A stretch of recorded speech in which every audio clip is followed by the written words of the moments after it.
मेरे प्यारे प्यारे साथियों, नमस्कार।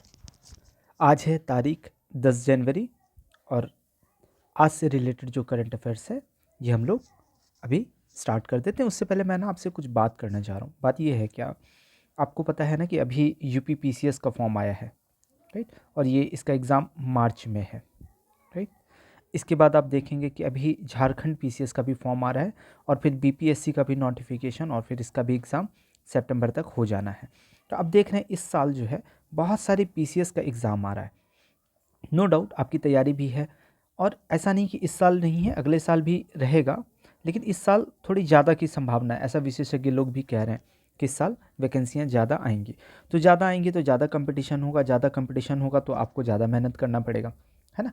और एक है कि आप ज़्यादा मेहनत कर रहे हैं, दूसरा है कि आप एक स्मार्ट तरीके से मेहनत कर रहे हैं।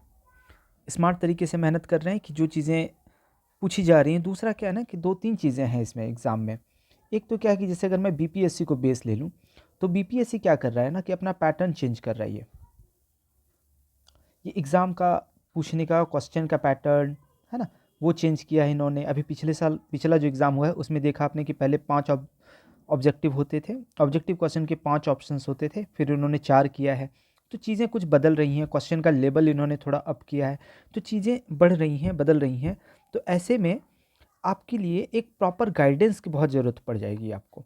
अगर आप बिना गाइडेंस के बढ़ेंगे तो ऐसा नहीं कि आप नहीं कर सकते, आप बिल्कुल कर सकते हैं, आप में वो क्षमताएँ हैं कि आप कर सकते हैं, लेकिन हो सकता है कि आपका समय ज़्यादा लगे और ये भी हो सकता है कि आप उसको बहुत अच्छे तरीके से कर लें। तो हमारी तो शुभकामनाएँ आप लोगों को है। लेकिन इससे रिलेटेड एक सूचना है जो मैं आपको देना चाह रहा हूँ। हमारा एक ऑनलाइन बैच स्टार्ट हो रहा है 20 जनवरी से। अगर आप इच्छुक हैं तो आप ये बैच ज्वाइन कर सकते हैं। फोकस हमारा बीपीएससी है, लेकिन इस बहाने आपका history, polity, economy, geography, environment और साइंस, ये सारा सेगमेंट आपका पीटी के लिए कवर हो जाएगा सारे एग्ज़ाम का। और साथ ही आपका बीपीएससी का मेंस, मैं और का मेंस इसलिए नहीं कह रहा क्योंकि फिर उसमें क्वेश्चंस थोड़े से चेंज हो जाते हैं। हालांकि जब मैं कराऊंगा बीपीएससी तो उसमें जो मेंस होगा इन सब से रिलेटेड जो क्वेश्चन होगा वो करवा दूंगा मैं, लेकिन क्वेश्चन के हिसाब से मैं ज़्यादातर एग्जाम्पल बीपीएससी वाला उठाऊंगा। तो इसमें आपका मेंस का भी जो पेपर है वो भी मैं आपका कवर करूंगा। तो आप इस बैच में आप चाहें तो इनरोल करा सकते हैं। फ़ायदा क्या है इस बैच का? एक तो सबसे पहली बात है कि हम जो है वो मंथली बेसिस पे है, आपको पर मंथ पे करना है, आप पे करें, पढ़ें। और जिस पॉइंट पे आपको लगता है कि टीचर जो सामने वाला है ये आपको सही तरीके से नहीं पढ़ा रहे या चीज़ें आपके लिए गड़बड़ हो रही हैं या फिर आप अब नहीं पढ़ पा रहे हैं, तो आप आराम से उसी मंथ में अपना विड्रॉल कर सकते हैं, है ना? तो अभी जो स्टार्ट किया हम लोगों ने ये वाली बैच 20 तारीख वाली, ये हम लोगों ने मंथली बेसिस पे स्टार्ट किया है। इसके बाद वाला फिर मंथली बेसिस पे नहीं रहेगा। और 20 जनवरी से पहले जो लोग इनरोल करते हैं उनके लिए मंथ में जो है अभी हमारी तरफ से 50% डिस्काउंट है। मंथली 2000 है, आप इसमें 50% कर लें तो इसमें 1000 आ जाएगा। और ये कुछ ज़्यादा अमाउंट नहीं है, आप पहले मैंने पढ़ के देख लें। ये भी है कि आप देख लें चीज़ें किस तरह से हो रही हैं। आपका एक आप सोचें ना कि 1000 में आपका ऑलमोस्ट एक सेगमेंट कवर हो जा रहा है ना, और घर बैठे बैठे हो जा रहा है। दूसरा कि आपको इसमें मेरा गाइडेंस भी मिल रहा है। मैं आपको पर्सनली आपसे आपको पर्सनली मैं गाइड करूँगा किस तरह से चीज़ें रहेंगी। और इसमें एक और क्या है कि इसमें हम लोग बहुत ज़्यादा बच्चे नहीं ले सकते क्योंकि पर्सनली सबको मैं गाइड नहीं कर पाऊँगा। तो अभी जो है पहले जो रहेगा उसके साथ ये चीज़ें हैं कि मैं उनको पर्सनली गाइड करूँगा, क्योंकि मैं एक लिमिटेड सीट तक ही लोगों को गाइड कर सकता हूँ, है ना? और पर्सनली मैं सबको तो गाइड नहीं कर पाऊँगा, है ना? तो एक लिमिटेड ही सीट होगी, 20 होंगे या 30 होंगे, इतने बच्चे ही होंगे, इससे ज़्यादा मैं उसमें इनरोल नहीं करवाऊँगा। और फिर इनके पीछे मैं लग के पूरी अच्छे से तैयारी करूँगा। ये मेरा लक्ष्य है, यही मेरा मैंने सोचा है। इस पे बहुत अच्छा प्लान भी बनाया मैंने। कुछ लोग हैं जिन लोगों ने इनरोल भी किया है और वो लोग भी अभी आप लोग भी करंटली देख ही रहे हैं ये वीडियो जिन लोगों ने इनरोल कराया है। चलिए मैं अब अपने करंट के मुद्दों का पे आगे आता हूँ। आज क्या क्या मुद्दे मिले हैं मुझे? तो एक तो सबसे पहला है राष्ट्रीय खेल साहसिक पुरस्कार। ये अभी राष्ट्रपति ने दिया है। हमारे जो राष्ट्रपति हैं, हमारे राष्ट्रपति कौन है तो आप जानते हैं, श्रीमती द्रौपदी मुर्मू, ये भारत के भी राष्ट्रपति हैं। और जनजाति महिला के तौर पे ये भारत की पहली जनजाति महिला राष्ट्रपति हैं, 15वीं राष्ट्रपति हैं ये हमारी। ये आपको पता है। और ये जो राष्ट्रीय खेल साहसिक पुरस्कार है अभी जो दिया गया है, ये 3 तरह के पुरस्कार दिए गए हैं, ये आपको थोड़ा ध्यान रखना चाहिए, है ना। और इसमें एक है आपका अर्जुन पुरस्कार,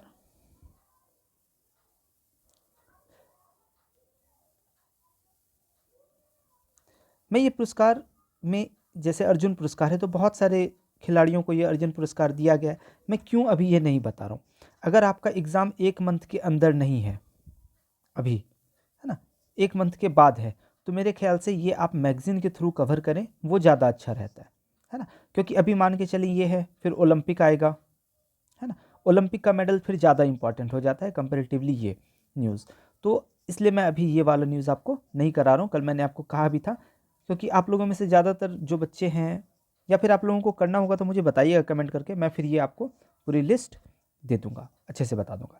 चलिए, जो इम्पोर्टेंट न्यूज़ है वो ये है कि फ्रांस के जो है वो नए प्रधानमंत्री बने हैं, नाम है गैब्रियल अत्तल। ये पहले क्या थे ना, वहाँ पे अभी शिक्षा मंत्री के तौर पे कार्यरत थे, ज़्यादा एज नहीं है इनकी, 34 साल उम्र है।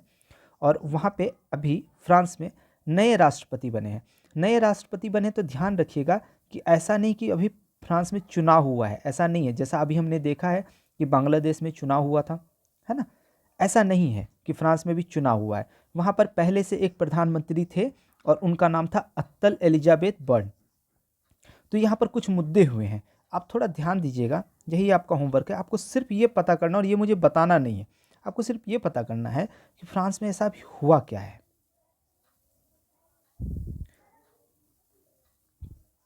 ये पूरी कहानी अभी मैं बताऊँ ना, बड़ा इंटरेस्टिंग सा लगेगा आपको सुनने में, लेकिन उसका कोई मतलब नहीं है, वो खामखा आपका टाइम वेस्ट करना हुआ। इंपॉर्टेंट बात यह है कि फ्रांस के नए प्रधानमंत्री बने हैं गैब्रियल अत्तल, जो पहले वहाँ शिक्षा मंत्री थे, और ये फ्रांस के इतिहास के सबसे युवा प्रधानमंत्री हैं, ये ध्यान रखने वाली बात है। 34 साल मात्र इनकी उम्र है, ठीक है। अगले न्यूज़ पे आते हैं। अगला न्यूज़ भारत के लिए बड़ी दुखद समाचार। दुखद समाचार ये है कि उस्ताद राशिद खान जो है, इनका निधन हो गया, अभी कोलकाता में इनका निधन हुआ है, और ये कैंसर से पीड़ित थे, ज़्यादा एज भी नहीं है इनकी। ये हिंदुस्तान शास्त्रीय संगीत गायक रहे हैं, ग्वालियर घराने से। इनको पद्मश्री, पद्म भूषण और संगीत नाटक अकादमी ऐसा भी अवार्ड मिला है। तो ये राष्ट्र की एक क्षति है। ऐसे लोग जब डेथ करते हैं तो सच में राष्ट्र की क्षति होती है। ये अभी शायद आपको मैं समझा पा रहा हूँ नहीं, मगर ये सही है कि यही लोग तो राष्ट्र की संपत्ति है ना, हमारे संसाधन हैं, हमारे बुजुर्ग हैं।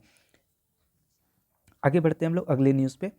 भूटान में अभी फिर चुनाव हुआ है, ये आपको ध्यान रखना है। और भूटान में 2 पार्टी है, एक पीपल्स डेमोक्रेटिक पार्टी है जिसको पीडीपी कहते हैं, दूसरा है भूटान तेंद्रेल पार्टी। तो ये दोनों चुनाव लड़ी, 47 सीट हैं वहाँ पे, जैसे हमारे यहाँ संसद में सीट होते हैं ना, वैसे वहाँ पे।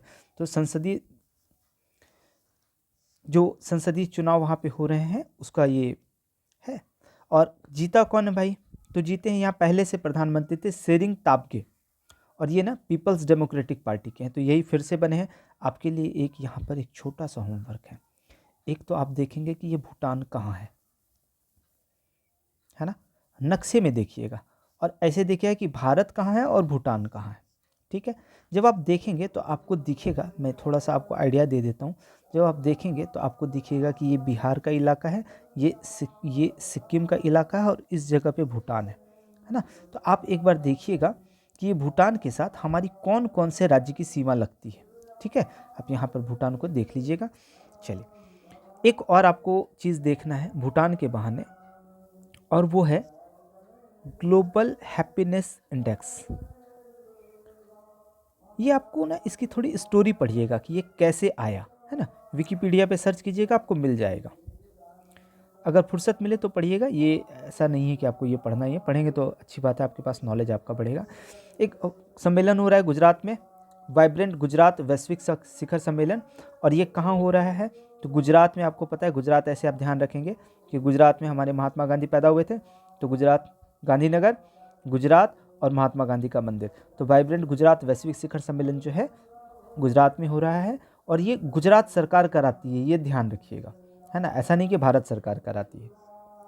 शिखर सम्मेलन में 34 भागीदार देश हैं अभी, और 16 भागीदार संगठन हैं, ये लोग भाग ले रहे हैं। तो आज बस इतना ही न्यूज़ था मेरे पास, ज़्यादा थे नहीं। खामखा मैं आपका ना बर्डन नहीं बढ़ाना चाहता कि ये भी पढ़ा दो, वो भी पढ़ा दो, वो भी पढ़ा दो, नहीं। मैं जो बहुत सेलेक्टिव, जो बहुत इंपॉर्टेंट है वही मैं आपको बताता हूँ। और कुछ चीज़ें हैं आप ना अखबार अगर नहीं पढ़ते हैं तो आप पढ़िए, आप अखबार ज़रूर पढ़िए। अगर आप अखबार नहीं पढ़ेंगे ना तो आपका विज़न डेवलप नहीं होगा, ये आप ध्यान रखिएगा।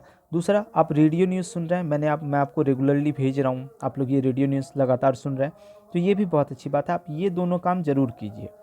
तो इससे ना आपका पढ़ने का, शब्दों का, लिखते कैसे हैं, ये सब डेवलप होगा। और जितनी जल्दी हो ना ये सारी आदतें आप लोग लगाइए। बहुत बहुत धन्यवाद।